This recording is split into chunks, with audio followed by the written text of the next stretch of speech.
Hello everyone, welcome back to another video. Today we are exploring how you can manage your app permission in Windows 11. So let's do it. So you can search the setting or you can direct click on settings. Okay, settings. Okay, when you click the settings app, you can see the settings. Okay, when you see the settings, you can see in left hand side last second option privacy and settings. When you click on privacy settings, then you can see the privacy and settings. Okay, so little bit slide down little bit and you can see this option, app permission. Okay, so this is the topic actually, app permission. So suppose that some application use your location, use your camera, use your microphone, use your voice activation, use notification, and there are many things. Okay, let's suppose how many applications that are using this feature, notification feature. So let's see,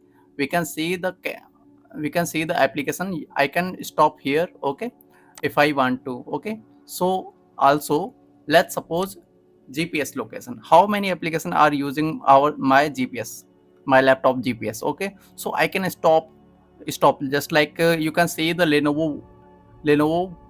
Okay, so I'll stop the Lenovo. Okay, so this is the way you can authorize the application, the some privacy policy. Okay, just like permission. Okay, so it's very easy. You can assign permission here from here. Okay, for every app. Okay, so that's it for today, and thanks for watching. See you in the next video. Bye.